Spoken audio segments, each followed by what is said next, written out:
Subscribe my YouTube channel, Blessed Billionaire. And I'm going to make you a promise today that might sound crazy. Give me some time, and I'll teach you how to make your first $1 million.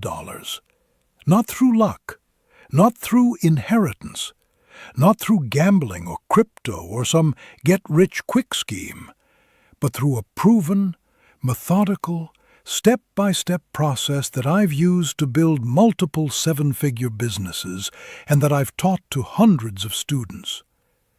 Before you think I'm crazy, let me tell you my story. In my early 20s, I built my first multi-million-dollar business. Since then, I've taken 6 businesses from zero to $1 million in revenue. I've built 3 companies valued at over $10 million. And I've mentored dozens of entrepreneurs who have done the same. And here's the best part.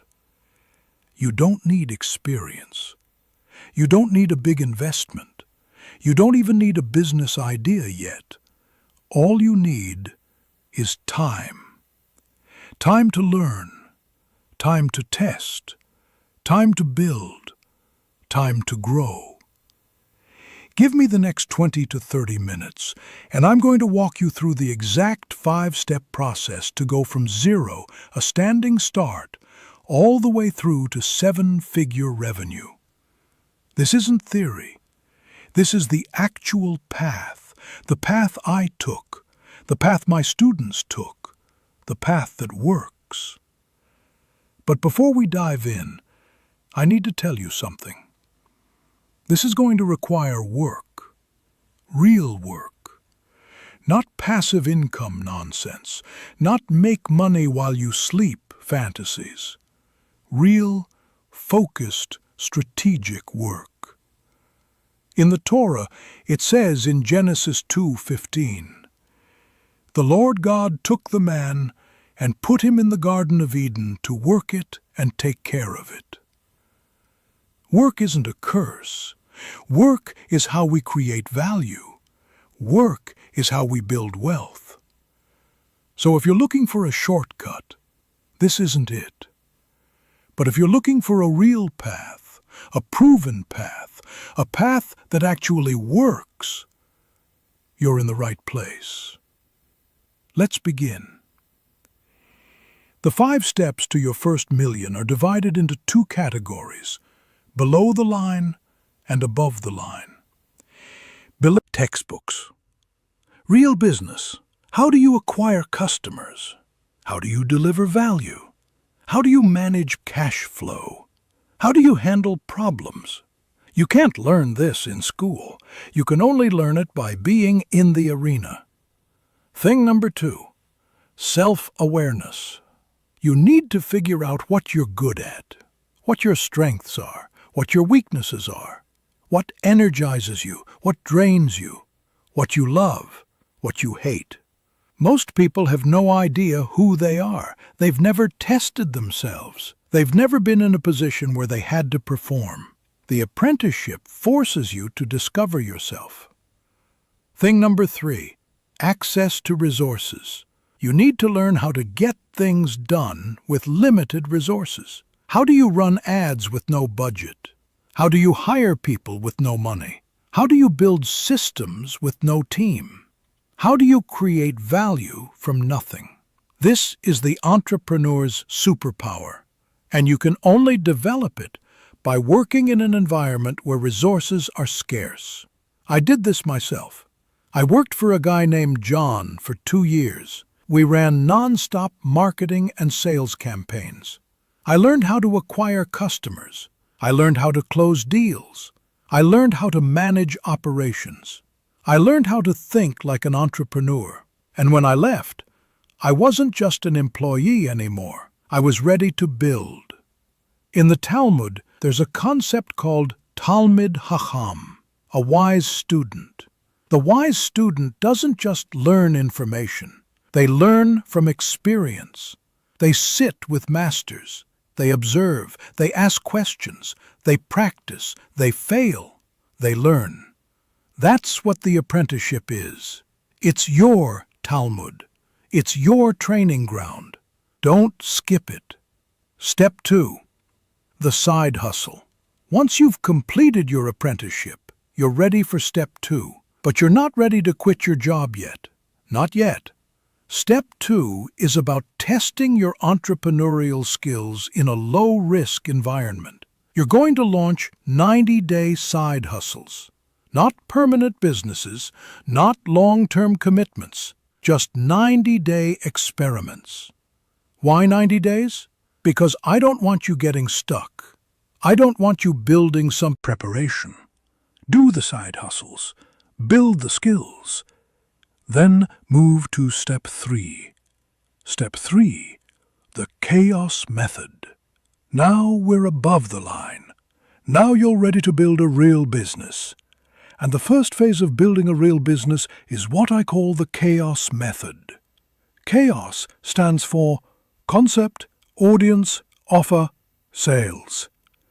These are the 4 things you need to test and validate before you scale. And you test them fast and cheap, like a scientist running experiments. Let me break down each one. Concept. Do you have a good idea? Is there a real problem you're solving? Is there demand for this? You can't just guess. You have to test. Audience. Who are the people who actually want this? Who will pay for it? What do they look like? Where do they hang out? How do you reach them? Offer. What exactly are you selling? At what price? With what terms? How is it packaged? How is it delivered? Sales. Can you actually sell this? Can you convince people to buy? Can you close deals? Can you generate revenue? Most entrepreneurs skip this phase. They build the product first. They spend months or years creating something, and then they try to sell it, and nobody wants it. Don't do that. Test first, validate first, then build. Here's how you do it. First, find a partner. Don't do this alone. You need someone to bounce ideas with. A co-founder, a mentor, an early employee, someone who is in the trenches with you. In Ecclesiastes 4:9, it says, 2 are better than 1, because they have a good return for their labor. You need a partner. Find one. Second, create MVPs, minimum viable products. These are simple, cheap ways to test your idea without building the full thing. The best MVP is a waiting list. You create a landing page that says, I'm building this thing. Join the waiting list and I'll let you know when it's ready. Then you drive traffic to that page and you see if people sign up. If they do, you ask them questions. Who are you?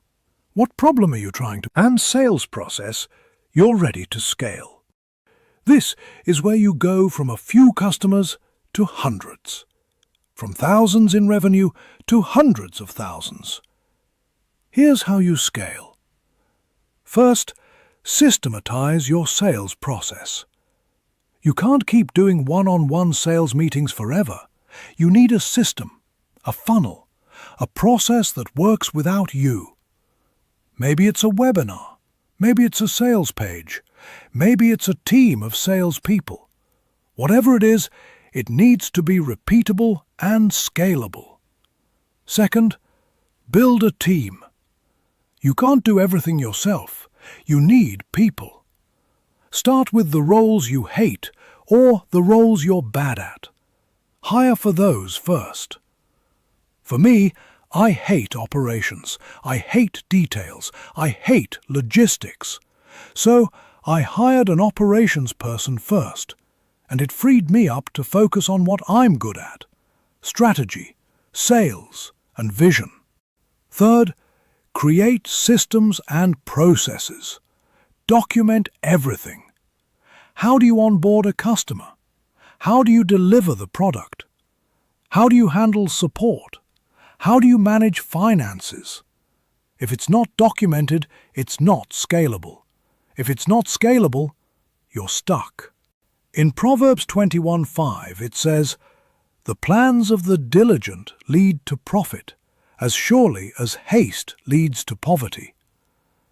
Plan, systematize, then scale. Fourth, focus on retention. It's easier to keep a customer than to find a new one. So make sure your customers are happy. Make sure they're getting value. Make sure they're telling their friends. A business that retains customers is a business that grows. A business that loses customers is a business that dies. Step 5. The $1 million milestone. This is where it all comes together. You've done the apprenticeship. You've done the side hustles. You've validated your concept. You've scaled your systems. Now you're ready to hit $1 million in revenue. Here's what you need to know. $1 million in revenue is not the same as $1 million in profit. Don't confuse the two. Most businesses that hit $1 million in revenue so you can create impact, so you can employ people, so you can serve customers, so you can give generously, so you can leave a legacy. Now, let me address the objections I know you're thinking. Objection 1. I don't have time. Yes, you do. You have the same 24 hours as everyone else. The question is, what are you doing with them? Are you watching Netflix? Are you scrolling social media? Are you wasting time on things that don't matter? Cut that out. Invest that time in building your future. Objection 2. I don't have money. You don't need money. You need resourcefulness. I've built businesses with less than $500. You can too. Start small. Test cheap. Scale when it works. Objection 3. I don't have an idea. That's why you do the apprenticeship. That's why you do the side hustles. That's why you test. The idea will come. But it won't come from sitting on your couch thinking. It will come from doing. Objection 4. I'm too old. Rabbi Akiva started studying Torah at age 40. He became one of the greatest scholars in Jewish history. It's never too late. Stop making excuses. Start taking action. Here's the truth. The path to $1 million isn't complicated. It's just hard. It requires discipline. It requires focus. It requires sacrifice. It requires time. But it works. I've done it. My students have done it. And you can do it too. So here's my challenge. Pick one step, just one, and start today. If you're not ready to be an entrepreneur yet, find an apprenticeship. Reach out to an entrepreneur you admire. Offer to work for them. Learn from them.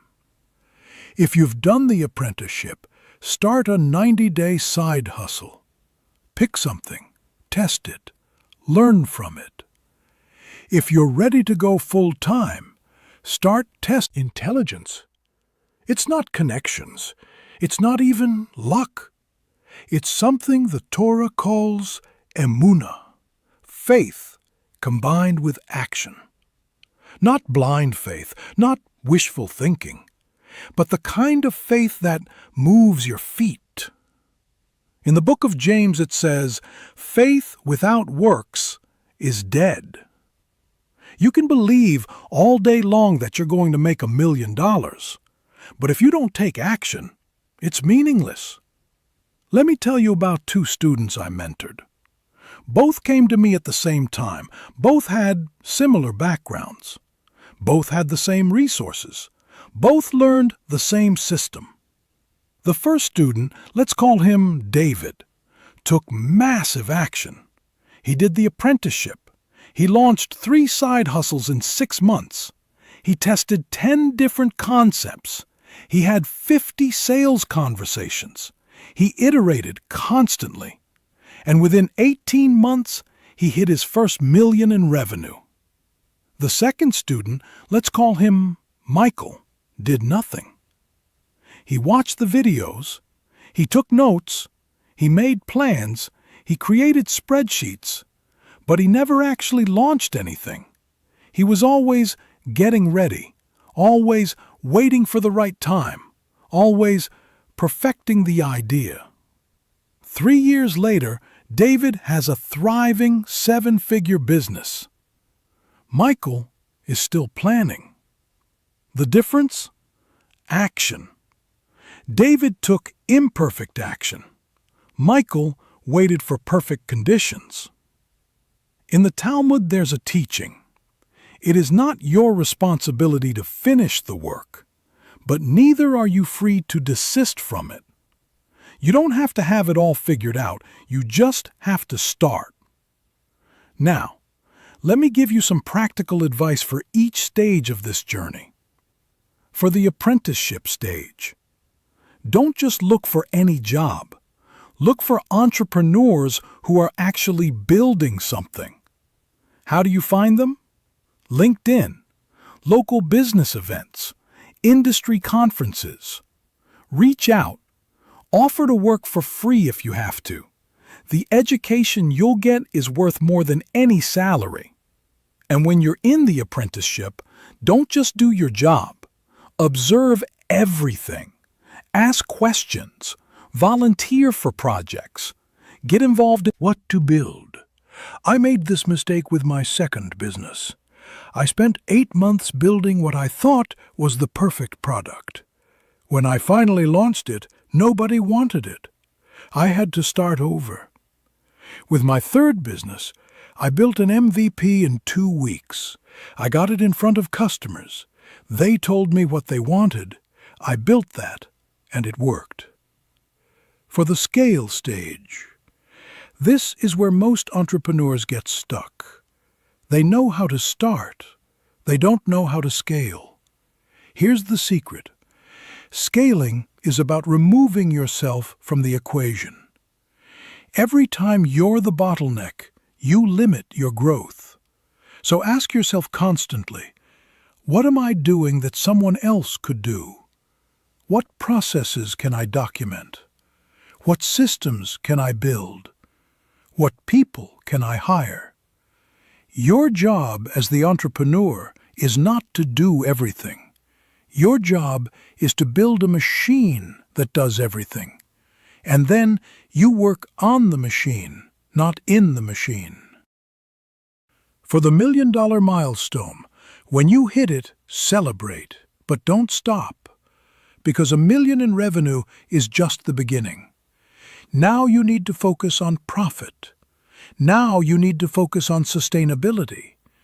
Now you need to focus on building something that lasts. Too many entrepreneurs hit $1 million and then crash. Why? Because they were so focused on growth that they ignored profitability. They ignored cash flow. They ignored sustainability. Don't make that mistake. Build a business that's profitable. Build a business that's sustainable. Build a business that can thrive without you. Now, let me address one more thing. Fear. Fear is the #1 reason people don't start. Fear of failure. Fear of judgment. Fear of losing money. Fear of looking stupid. I get it. I've felt all of those fears. But here's what I learned. Fear is a signal. It's not a stop sign. It's a signal that you're about to do something important, something that matters, something that could change your life. In the Torah, God tells Joshua, "Be strong and courageous. Do not be afraid. Do not be discouraged. For the Lord to develop skills you didn't know you had." The person you become in the process of making $1,000,000 is worth more than the $1,000,000 itself. So don't do this just for the money. Do it for the growth. Do it for the challenge. Do it for the person you'll become. In the Torah, Abraham is called to leave everything he knows and go to a land he's never seen. God promises to bless him, but the blessing isn't just wealth. The blessing is becoming someone who can handle wealth, someone who can steward it, someone who can use it to bless others. That's what this journey is about, not just making money, but becoming someone who can handle money, someone who can steward it wisely, someone who can use it to create impact. So give me some time. Follow these 5 steps. Take action, stay consistent, and I promise you, you will make your first million. But more importantly, you'll become someone capable of making many more. And that's the real prize. Shalom, and until next time.